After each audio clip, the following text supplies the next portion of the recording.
여러분 안녕하세요. 이번 시간에는 사주 공부를 하는 데서 가장 기본적이고 기초가 되는 음양과 오행의 조화에 대해서 한번 말씀드리겠습니다.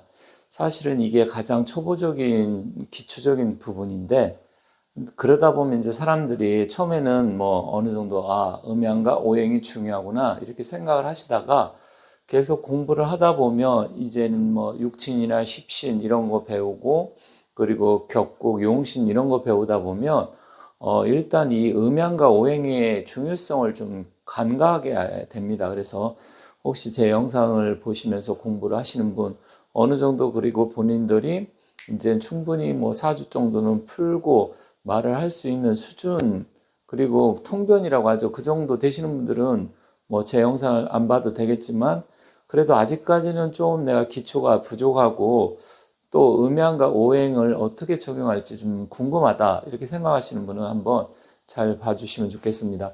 자, 누구나 다 아는 내용이지만 오행을 기준으로 해서 목, 화, 토, 금, 수, 목 이렇게 되잖아요. 이게 이제 오행의 흐름인데, 오행 같은 경우는 이렇게 시계 방향으로 흘러가는 것을 아시겠지만 상생이라고 합니다. 상생이라는 것은 서로 생한다는 이야기고요. 극도 있겠죠. 그러면 목국토, 토국수, 그리고 수국화, 화국금, 금국모 이렇게 해서 어떻게 보면 이제 별자리처럼 되는데, 이건 이제 상극이라고 합니다. 그런데 이 오행의 상극과 상생, 이것도 중요하지만 이게 어떻게 조화를 이루고 있느냐, 이 부분도 여러분이 잘 아셔야 돼요. 왜냐면 사주 명리학 자체가 음양 오행학이기 때문에 결국은 서로 이게 어떻게 조화를 이루고 있느냐, 실질적으로 조화라는 말이 균형이라고 볼 수도 있는데, 한쪽의 기운으로 치우치면 좋지 않다라는 겁니다. 뭐 그 정도는 아시겠죠? 그러면 어떤 게 만약에 사주에 특히 오행을 기준으로 했을 때 목이 많았을 때, 토가 많았을 때, 아니면 금이 많았을 때 한쪽의 기운이 많게 되면 그 부분의 기운이 좀 강하게 나타납니다. 예를 들어서 우리가 이제 친구들이 있는데, 예를 들어 갖고 8명이 있다. 그러면 남자가 뭐 한 7, 8명이고, 아니 남자가 한 6, 7명이고 여자가 1명이다. 그러면 극단적으로 음양의 비율이 지금 거의 뭐 6대2, 7대1 이 정도로 극단적으로 갈리게 되잖아요. 그러면 그게 뭡니까? 음양의 균형이 깨진 거예요. 그런데 남자가 3, 4명, 여성이 뭐 4, 5명 이 정도라든지, 아니면 똑같이 4명, 4명 이렇게 되면 합이 균형을 이루겠죠. 그런데 남자 1명, 여자 7명 이런 식으로 되면 극단적으로 균형이 깨져버리는데, 세상의 이치도 그렇지만 역시 사주도 마찬가지예요. 내 사주의 기운에 이 음과 양의 조화가 중요한데, 예를 들어서 내 사주에 음의 기운이 많냐 아니면 이 양의 기운이 많냐, 이런 부분을 봐야 되는데, 이게 뭐 극단적으로 음이 막 6, 7개 된다든지 양은 한두 개, 또 반대로 이렇게 된다고 하면 일단 좋은 사주라고 보기는 좀 어려워요. 그러면 어떤 문제들이 일어나느냐? 일단 건강이 나빠진다라든지, 아니면 삶이 굴곡이 있게 돼서 잘 될 때, 즉 내가 음기가 굉장히 많았을 때 양기가 대운과 세운에 와서 도와주면 이때는 그래도 어느 정도 밸런스가 맞아서 좋아지다가 다시 음의 운이 와버리면 완전히 극단적으로 변해버리기 때문에 이때 지금 뭐 사업을 한다든지 아니면 장사, 또 자기가 어떤 중요한 일을 할 때 그 용신의 기운처럼 좋은 기운이 들어오면 잘 되다가 그게 빠져나가는 시기가 있을 거 아니에요? 그러면 안 됩니다. 그리고 나이가 들수록 또 건강이 나빠져요.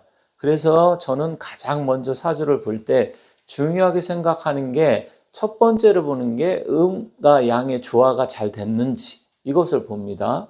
그래서 한쪽에 치우친 기운이 있으면 반드시 문제가 있기 때문에 그러한 부분을 또 제가 상담하면서 물어봐요.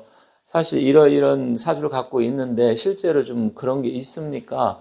이렇게 질문을 던지면 맞다고 많이 말씀을 하세요. 그리고 나이가 들수록 한쪽의 기운이 치우쳐져 버리면 건강에 문제가 생깁니다. 왜냐면 우리 몸은 오장육부가 이 균형과 밸런스를 이뤄야만 건강한데, 예를 들어서 한쪽의 기운이, 사주의 기운이 강하다. 그래서 음기가 강하다. 그러면 전체적인 그 사람의 그 전체적인 기운이 냉한 기운이 굉장히 많기 때문에 체질적으로 봤을 때도 건강이 안 좋을 확률이 높습니다. 특히 음기가 강하고 그랬을 때는 혈액순환기 계통에 문제가 생기고, 또 위가 좀 나쁘고 또 장도 나빠서 심지어 뭐 음식만 먹으면 화장실에 간다는 분도 계시고, 또 음식이 다 이렇게 소화가 잘 안 된다, 몸이 무겁다, 손발이 차다, 뭐 여러 가지 이야기를 하는데, 그게 바로 이 음과 양의 조화 속에 나타난다. 그래서 저는 사주를 볼 때 한쪽이 너무 치우쳐 버리면 이제 반대쪽을 보완하는 쪽을 제가 말씀을 드려요. 그래야만 이게 밸런스 균형이 맞기 때문에. 그래서 첫 번째는 음양의 조화가 굉장히 중요하다. 사실은 뭐 공부하신 분은 알겠지만 원래 음양의 조화라는 것은 이제 난강망이나 궁퉁부감에서 많이 나옵니다.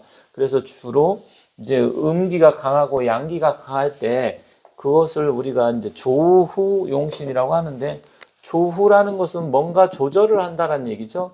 뭘 조절을 할까요? 조후라는 것은 이제 기후, 이 기질, 기후를 조절한다는 건데, 결국 이게 뭐냐면 음과 양의 조화를 나타내는 게 난강망이나 이제 궁퉁부감입니다. 주로 이제 수의 기운을 갖고 태어났는데 겨울에 태어났다라든지, 화의 기운을 갖고 태어났는데 여름에 태어났을 때 특히 그런 게 심한데, 여러분께서 만약에 제가 이제 질문 한 가지 드릴게요. 여러분께서 내가 춥고 배가 고파요. 그럼 춥고 배가 고프면 어떤 게 우선일까요? 여러분들께서는 어떤 걸 먼저 하실 겁니까? 배가 고프니까 밥을 먼저 드실 거예요? 아니면 추우니까 몸을 먼저 녹일 거예요? 일단 순서가 있죠. 두 가지 한꺼번에 하기는 조금 쉽지 않다고 가정을 했을 때, 물론 뭐 따뜻한 데 들어가서 바로 밥을 먹으면 되겠지만 그것도 사실은 뭐 좋은 방법은 아닌데, 일단은 사람에 따라 달라요. 제가 가끔씩 상담하시는 분한테 물어봐요. 그랬을 때 어떤 분은 밥을 먼저, 배가 고프니까 밥을 먼저 먹겠다. 어떤 분은 좀 몸이 차니까 몸을 먼저 녹이겠다. 이렇게 말씀하시는데, 순서로 따지면 일단 몸이 차갑고 냉해진 상태에서 식사를 하게 되면 체할 수 있어요. 왜? 몸이 우리가 냉해졌기 때문에 혈액순환이 잘 안 되잖아요. 그러면 혈액순환이 잘 안 되게 되면 그 심장에서 피를 확확 뿜어줘가지고 그 따뜻한 피가 위장으로 가서 괄약근을 확확 조여줘야 소화력이 좋아지는데, 몸이 얼고 찬 상태에서 음식을 먹으면 체합니다. 그래서 이때는 뭐냐? 따뜻한 게 우선이고 몸을 녹인 다음에 뭔가 음식을 넣어줘야 돼요.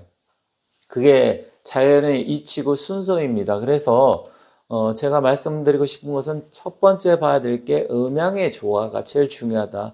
물론 음은 어떤 거고 양은 어떤 건지 그거는 또 여기서 지금 다 말씀드리면 시간이 또 많이 걸리니까 그건 기회가 있을 때 말씀드리고요. 첫 번째는 음양의 조화, 여기 말씀드렸듯이 음과 양의 조화가 어떻게 되느냐가 제일 중요하다. 그러면 전체적으로 음과 양의 조화가 잘 돼 있으면 사실 살아가는데 그래도 좀 무난하게 좀 살아갑니다. 그런데 여러분께서 뭐 제가 또 계속 말씀드리지만 한쪽의 기운이 치우쳐 버리면 조금 곤란해집니다. 그래서 음양의 조화가 중요하다. 그 다음에는 오행의 조화입니다. 그런데 오행이라는 것은 음과 양이 같이 있어요. 이 원래 목과 화는 우리가 양의 기운으로 보고, 토는 가운데니까 이제 중용 가운데로 보죠. 그리고 금수는 음의 기운으로 봅니다. 그런데 전반적으로 이 오행의 속성을 따질 때 목화는 양, 금수는 토는 이제 중립, 이렇게 보는 거죠. 하지만 목에도 또 두 가지가 있어요. 음과 양이 섞여 있고, 화도 병화는 양기로 보고 정화는 음기로 보고. 왜 그러냐면 이렇게 생각하시면 돼요. 똑같이 화 불빛인데 병화는 하늘에 떠 있는 태양이니까 대낮처럼 밝은 그런 기운이기 때문에 양기로 보지만, 정화는 하늘에 떠 있는 그 밤하늘의 별이라든지 달로 볼 수 있어요. 그것도 불빛이긴 하죠. 그래서 음화로 봅니다. 그래서 구분을 해야 되는데 어쨌든 사주의 음과 양의 조화가 중요하고 두 번째로는 이 음양의 조화 속에 오행이 어떻게 분포가 됐는지 오행의 조화가 어떻게 되어 있는지 이게 이제 중요하다. 물론 저는 음양을 우선시합니다. 그런데 어떤 분들은 음양의 조화가 뭐 이렇게 중요한가 오행이 골고루 섞여가지고서 또 나를 뭐 생해주는 기운이 강하고 또 내가 신강 사주고 재물이 많으면 좋은 거 아닌가 이렇게 이제 말씀하실 수도 있지만 그 자체도 맞는 말이긴 하지만 기본적으로 오행이 잘 되어 있고 또 음양이 잘 되어 있어서 이 두 가지 음양과 오행의 조화가 잘 구성이 되었다고 하면 전체적으로 그 사람의 사주팔자는 무난하고 좋다 이렇게 보시면 됩니다. 더군다나 이렇게 오행까지 잘 구성이 잘 되어 있으면 대운과 세운이 오잖아요. 그러면 대운과 세운은 이 사주팔자가 차라고 하면 차가 가는 그 길과 같은 건데 결국 그 도로도 좋다라는 겁니다.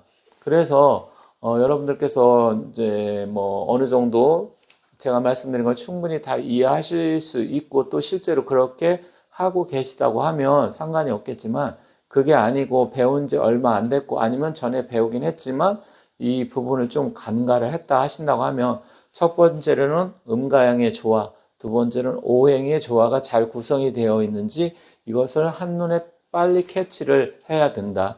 이 두 가지 조건이 잘 되어 있을 때는 전체적으로 그 사람의 사주팔자는 무난하고 좋은 편이다. 실제로 제가 이제 많은 사람들을 상담을 하면서 실제로 저 같은 경우는 물어볼 때가 많아요.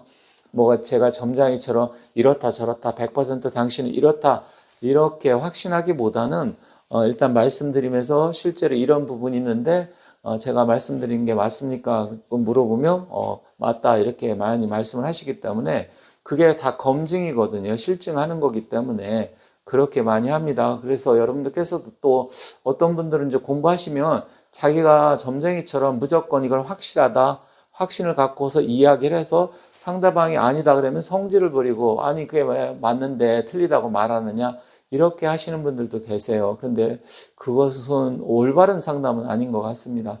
그래서 제가 오늘 말씀드린 것은 어차피 이 사주는 학문이기 때문에 점처럼 해갖고 무조건 뭐 신내림 받아서 이렇다 저렇다 하는 게 아니라 이렇게 보면 이런 구성을 가졌을 때 거의 뭐 100% 그렇다 말하기는 어렵지만 그 외에도 환경적인 요인 여러 가지가 있지만 기본적으로 이렇게 사주를 구성하고 있다면 좋은 사주다. 그래서 여러분들께서는 음과 양의 조화를 우선시 잘 살펴야 된다. 이렇게 말씀드리면서 마치도록 하겠습니다.